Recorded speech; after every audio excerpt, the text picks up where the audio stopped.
Você com certeza conhece a linha de smartphone Samsung Galaxy S, que é o principal concorrente do iPhone e já evoluiu bastante nesses últimos anos. Então, tendo isso em conta, vamos fazer uma retrospectiva, relembrar desde a primeira versão, o Galaxy S1 lá de 2010, até mais atualmente a última versão. Então, esse vídeo deu um trabalhão para fazer, não esquece o seu like, porque assim o YouTube entende que esse conteúdo é relevante e você dá uma força aqui pra gente, beleza? E se você quiser me mandar alguma coisa que tenha aí parado, sei lá, um Galaxy Pocket, Galaxy Y, Motorola, Sony Ericsson antigo, manda aí na minha caixa postal que eu vou estar aceitando, beleza? Então, é isso, agora sim, partiu nessa bagaça.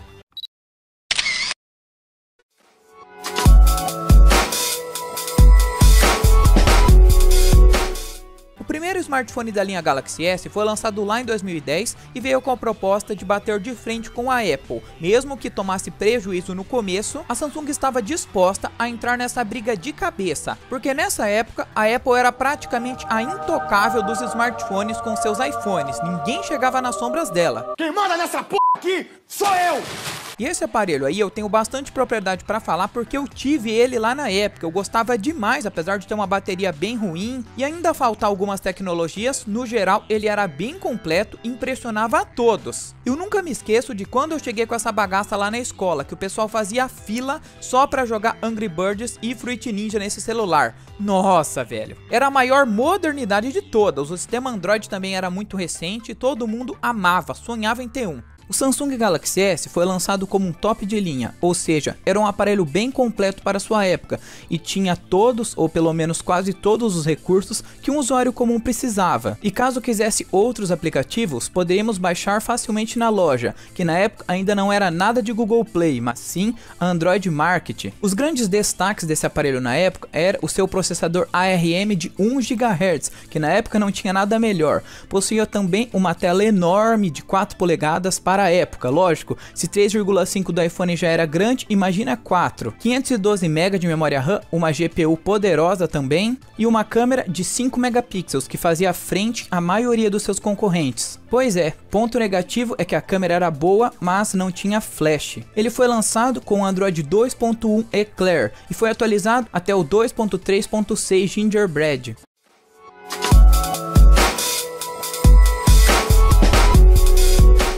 O Galaxy S1 vendeu bem, então a Samsung, que não foi boba nem nada, já lançou seu sucessor no ano seguinte, que apesar de não entregar nada de tão revolucionário, melhorava tudo do primeiro, e conseguiu colocar a marca um patamar acima novamente. Mas ainda não chegava no sucesso dos iPhones, mas isso tende a mudar em breve. O nosso querido S2 na época veio com o intuito de ser o smartphone mais fino do mundo, e também o mais poderoso, porém ele perdia para alguns concorrentes. Só que aqui ele tinha algumas coisas muito bacanas que o marketing focava e jogava na nossa cara o tempo todo, que é o primeiro processador dual core de 1.2 GHz em um celular da Samsung. A câmera também melhorou, teve um salto de 5 para 8 megapixels com o acréscimo do flash LED. O display também cresceu um pouquinho para 4.3 polegadas. Antigamente a Samsung usava o display Super AMOLED no seu Galaxy S, agora no S2 ela usa seu sucessor, Super AMOLED Plus, o que na época dizia que permitia melhores resultados embaixo do sol e uma tela mais vívida e brilhante.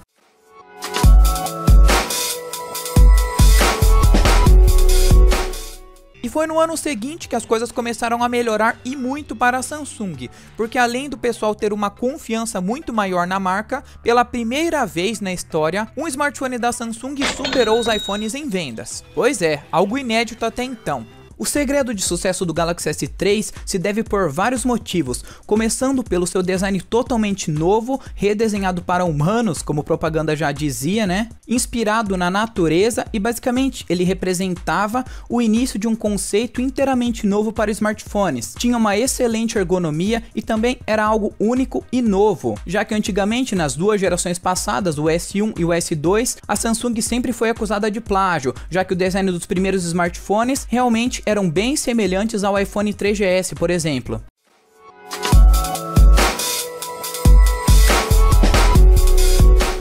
No S4 a estratégia já foi um pouco diferente, porque ele tinha um visual muito parecido com o S3, porém ele melhorava mais a parte interna, trazendo uma porrada de sensores e gestos. A sul-coreana já viu, aproveitou que estava com tudo e lançou um celular com processador de 8 núcleos, porém fora do Brasil. Ele também foi o primeiro da linha Galaxy S a ter uma tela Full HD de 5 polegadas na resolução 1920 por 1080. Foi acrescentado também a filmagem usando as duas câmeras, que é possível fazer isso até hoje, e aquela porrada de sensores que eu falei para vocês, como aquele sensor que a página rola sozinha, só de você olhar para o smartphone. Você pode pré-visualizar fotos ou informações como se fosse o 3D Touch da Apple, só que bem mais primitivo.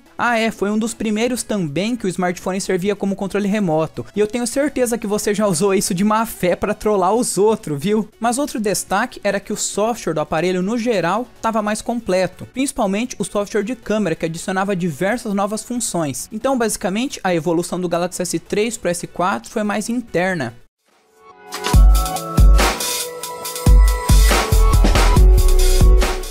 O Samsung Galaxy S5 foi lançado em 2014 e também seguia a mesma tendência dos anteriores, que não trazia nada tão gritante, apenas melhorava alguns aspectos internos com bons upgrades. As novidades então da quinta geração marcou-se por conta do leitor de impressões digitais, em resposta do iPhone 5S da Apple. A bateria também teve um bom upgrade, passando agora para 2.800 mAh. A câmera passou para 16 megapixels, utilizando agora o sensor ISOCELL, podendo gravar na resolução até 4K. Também contava com a certificação IP67, resistente contra água e poeira, e a presença do conector USB 3.0, que mais tarde foi deixado de lado, né? Ele também vinha, dependendo do mercado, utilizando o chipset Snapdragon 801 de 2.5 GHz, um quad-core, e a GPU Adreno 330, o que era uma das melhores coisas para a época.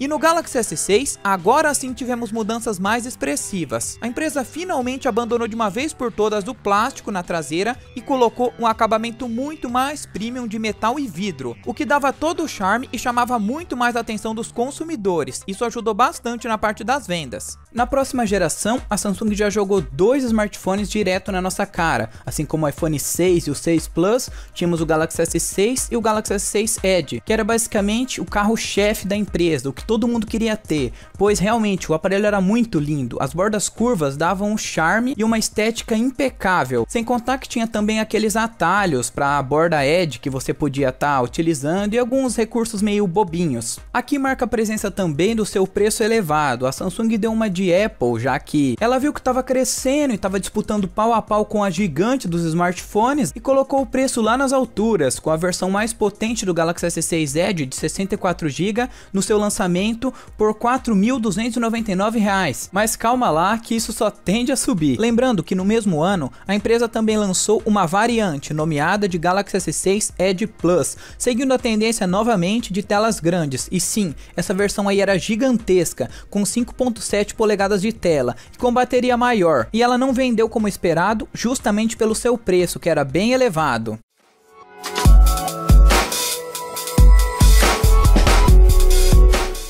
Na sétima geração, a Samsung aproveitou para consertar algumas pontas soltas do passado, como a perturbação da câmera, que antes era muito saltada, acrescentou agora a certificação IP68, voltou com a possibilidade de expandir a memória via cartão microSD e outras coisinhas, mas no geral foi um lançamento mais morno. Seguindo tendência então, como eu já disse, ela continuou com o mesmo design do S6 e S6 Edge, só que o mercado estava pedindo telas maiores e daí eles lançaram o S7 Edge com uma tela de 5.5 polegadas. E esse sim eu tive e gostava bastante. Na época, quando eu peguei isso pela primeira vez, parecia que a tela estava saltando fora do smartphone, de tão bonita que era. Teve uma melhoria de nits, a capacidade de brilho deu uma aumentada e uma novidade é sua tela Always On, como o nome já diz, sempre ligada. Já presente em outras fabricantes, só que inédita até então na linha Galaxy S. O painel Edge, a tela Edge, também possuía uma usabilidade aprimorada, com novas funções, tarefas Edge, conteúdo de terceiros, etc. E aqui a gente também percebia que a Samsung estava melhorando o seu software, a sua interface. Ela estava mais limpa, mais fluida, coisa que já acontecia no S6 e foi melhorando cada vez mais.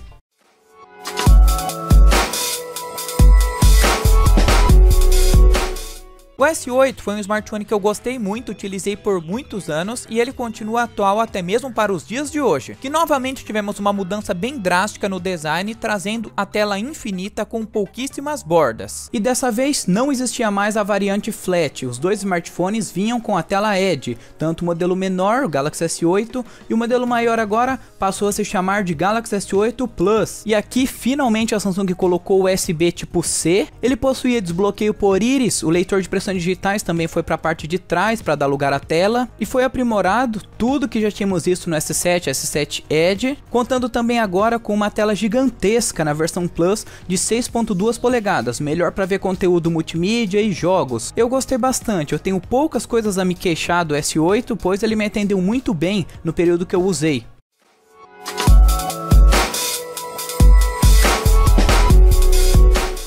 O Galaxy S9 e S9 Plus vinham com um grande foco e aprimoramento nas câmeras, que agora temos uma lente variável com abertura 1.5, a menor da história até então, só que também chegava até 2.4 dependendo da condição, que usava inteligência artificial para tirar a melhor foto para você. De resto, outras coisas que temos para falar da nona geração é a presença do som estéreo, que sai som tanto de cima quanto da parte de baixo. Ele também mescla o desbloqueio facial com o desbloqueio por íris para melhorar assim a velocidade. A DeckStation também teve alguns novos aprimoramentos, algumas coisas mais bacanas, mas no geral o principal foco da nona geração mesmo foi a sua câmera, com várias coisas diferentes que até então não tínhamos visto.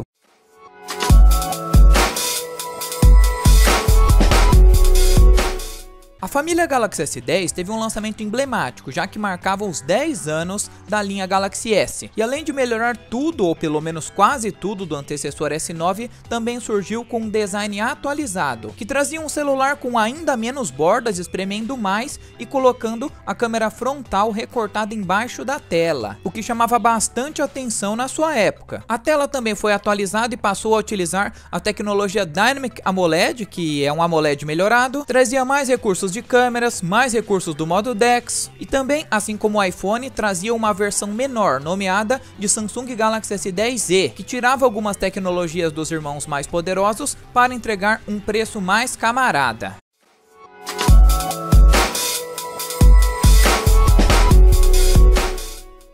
Enquanto todo mundo estava esperando uma família Galaxy S11, a Samsung foi espertinha, aproveitou o ano de 2020 e lançou a família Galaxy S20. E dessa vez tínhamos o modelo Ultra, que futuramente ia entrar para substituir de vez a linha Galaxy Note, que era mais focada em produtividade e era o top do top. Só que a linha Ultra era o grande foco dessa geração e tinha uma câmera de zoom de até 100x híbrida, que foi o que a Samsung mais marketeou. Você tirava foto na praia, dava zoom lá, conseguia pegar o cachorro, tirava foto da lua com perfeição, esse tipo de coisa, né? E os modelos menores eram mais modestos, tinham menos tecnologias e câmeras menos capazes. Só que o grande erro dessa geração foi o processador Exynos que vinha aqui no Brasil, que esquentava demais. Esse foi um problemão para a Samsung, hein?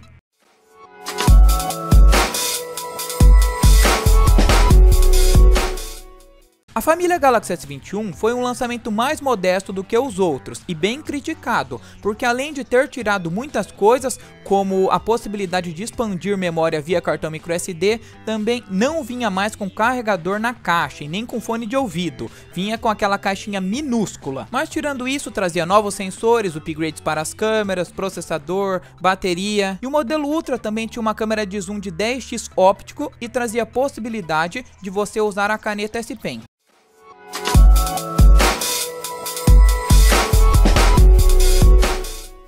Passando agora para a família Galaxy S22, que é bem recente aí no mercado e não tem nem muito o que comentar. Ela teve um leve aprimoramento no design, melhorou diversas tecnologias, teve upgrades, principalmente na parte das câmeras, que foi acrescentado um monte de novidades na parte de software. Tínhamos o Nightografia, que era um processador aprimorado para imagens noturnas, tinha também uma proteção na lente para evitar aqueles flares, aquelas luzes de noite e esse tipo de coisa. E vocês estão percebendo que de uma geração para outra, as evoluções estão ficando cada vez menos perceptíveis, né?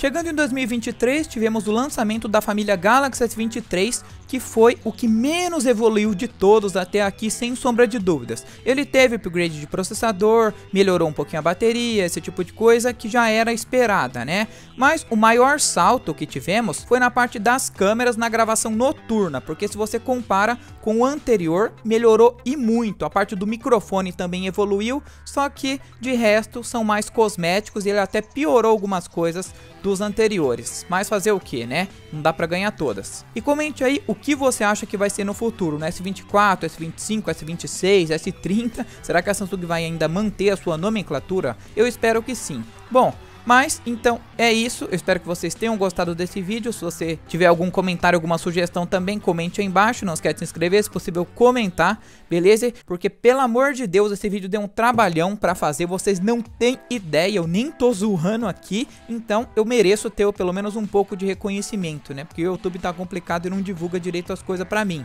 Mas, enfim, não é por isso que eu vou desanimar e vou piorar o meu conteúdo, tá? Relaxa que vai continuar aqui conteúdo, vídeos raiz de verdade. Beleza? Agora sim, partiu, valeu e fui!